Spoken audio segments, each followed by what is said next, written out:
എല്ലാ കൂട്ടുകാർക്കും നമ്മുടെ രണ്ടാമത്തെ ദിവസത്തേക്ക് സ്വാഗതം. നമ്മൾ രാവിലെ ഇന്നലെ ഞാൻ പറഞ്ഞ പോലെ രാവിലെ നമ്മൾ പേപ്പർ നനഞ്ഞ് കിടക്കുമായിരുന്നു. ആ പേപ്പർ കംപ്ലീറ്റ് മാറ്റിയിട്ട് നമ്മൾ രണ്ടാമത് പേപ്പർ ഇട്ട് കൊടുത്തായിരുന്നു. അത് ഇന്ന് വൈകുന്നേരം ആയപ്പോൾ ആ പേപ്പറും മാറ്റി നേരെ ചിന്തേരി പൊടിയിലോട്ട് നേരിട്ട് ഇട്ടിരിക്കുകയാണ്. രാവിലെ നമ്മൾ കൊടുത്ത വെള്ളം ഉണ്ടായിരുന്നു. ഏകദേശം ഉച്ചയായപ്പോഴാണ് തീർന്നത്. ഉച്ചയ്ക്കാണ് പുതിയ വെള്ളം വെച്ചത്. തീറ്റ തീർന്നത് ബാക്കി ഇട്ട് കൊടുത്തു. ഇന്ന് വൈകുന്നേരം അതുപോലെ തന്നെ വെള്ളം തീർന്നായിരുന്നു.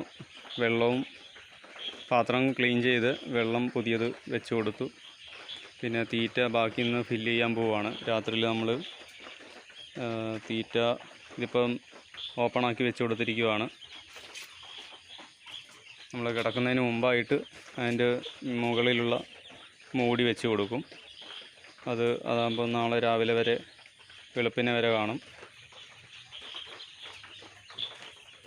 2 ദിവസം കൂടി കഴിയുമ്പോൾ നമുക്ക് വലിയ പാത്രം തീറ്റ പാത്രം വെച്ച് കൊടുക്കാം. ഡ്രിങ്കറും നമുക്ക് വേണമെങ്കിൽ ഇറക്കി കൊടുക്കാം. ചിന്തേരി ഇളക്കി കൊടുത്തിട്ടുണ്ട്. ചെറിയൊരു നനവ് ചിന്തേരി പൊടിയിലും വന്നിട്ടുണ്ട്. അപ്പോൾ ഇതിൻ്റെ മൂടി അങ്ങ് നമ്മൾ എടുത്ത് മാറ്റുവാണ്. അതിൽ ആ ഒരു താഴ്ഭാഗത്ത് മാത്രമേ തീറ്റ ഉള്ളായിരുന്നു. അതുകൊണ്ടാണ് നമ്മൾ പൊക്കി കൊടുത്തത്. ഇനിയിപ്പോൾ അവർക്ക് കൂടുതൽ പേർക്ക് ഇത് കഴിക്കാൻ പറ്റും. രണ്ടാമത്തെ ദിവസത്തെ പണി അത്രയേ ഉള്ളൂ. തീറ്റയും വെള്ളവും ഫില്ല് ചെയ്യുക, പിന്നെ അതിൻ്റെ പേപ്പർ മാറ്റി കൊടുത്ത് നേരെ ചിന്തേരി പൊടിയിലോട്ട് മാറ്റുക.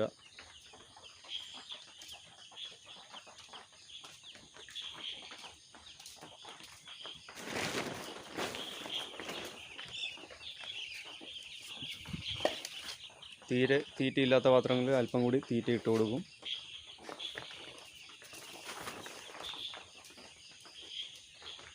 നമ്മുടെ ഇപ്പം ശ്വേത എന്ന് പറയുന്ന ഒരു പുതിയ കമ്പനിയുടെ തീറ്റയാണ്. നമുക്ക് ആദ്യമായിട്ടാണ് തീറ്റ വരുന്നത്. ഇതുവരെ കൃഷിയായിരുന്നു. കൃഷിയുടെ നല്ല തീറ്റയാണ്. അത്യാവശ്യം കോഴിക്ക് വെയിറ്റ് വെക്കുന്നുണ്ട്. എനിക്കൊന്ന് പ്രൈവറ്റായിട്ട്, അതായത് സ്വന്തമായി കുഞ്ഞുങ്ങളെ എടുത്ത് ഇറച്ചി വിൽപ്പന നടത്തുന്ന ആളുകളും കൃഷിയുടെ തീറ്റയാണ് എടുക്കുന്നത്. ഇപ്പം നമ്മളിപ്പം ഏജൻസിയാണ്. കുഞ്ഞുങ്ങളും തീറ്റയും അവർ കൊണ്ടുതരും. നമ്മൾ വളർത്തി കൊടുക്കൽ മാത്രമേ ഉള്ളൂ.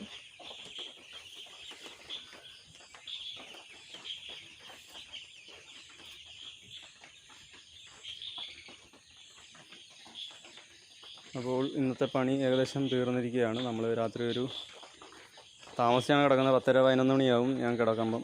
ആ സമയത്ത് നമുക്ക് വന്നിട്ട് തീറ്റ പോരെങ്കിൽ കുറച്ചുകൂടി തീറ്റ ഇട്ട് കൊടുക്കാം. എന്നിട്ട് ഈ അടപ്പ് കൂടി വെച്ച് കൊടുക്കണം. അപ്പോഴും രാവിലെ വരെ തീറ്റ കഴിക്കാനുള്ളത് അവർക്ക് കാണും.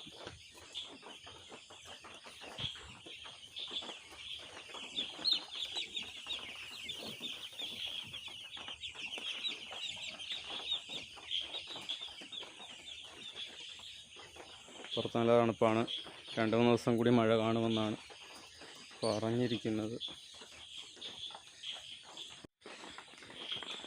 ഒരാഴ്ചയെങ്കിലും കുഞ്ഞുങ്ങളായിരിക്കുമ്പോൾ നമുക്കൊരു പുറമെ ചൂടുള്ള കാലാവസ്ഥയാണെങ്കിൽ അത്രയും നല്ലതായിരുന്നു.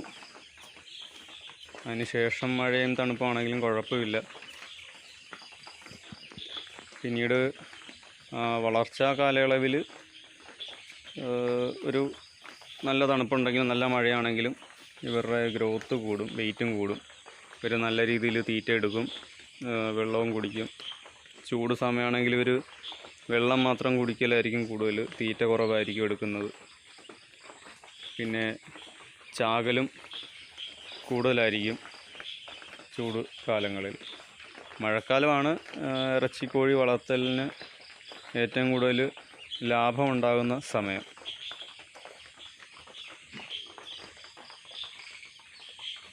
അപ്പോൾ ഇന്നത്തെ വീഡിയോ ഇവിടെ അവസാനിക്കുകയാണ്. നാളെ പുതിയ വീഡിയോയുമായി കാണാം. എല്ലാവർക്കും ഗുഡ് നൈറ്റ്. ഇത് ചുറ്റിനും മൊത്തത്തിൽ ഇപ്പം മറയ്ക്കും. അതിനകത്ത് ചൂട് നിലനിൽക്കാൻ വേണ്ടിയിട്ടാണ്. അപ്പോൾ നമ്മുടെ ചാനൽ സബ്സ്ക്രൈബ് ചെയ്യാത്തവരാണെങ്കിൽ ദയവായി സബ്സ്ക്രൈബ് ചെയ്യുക, മറ്റുള്ളവർക്കായി ഷെയർ ചെയ്യുക, ഇഷ്ടപ്പെട്ടാൽ ലൈക്ക് ചെയ്യുക.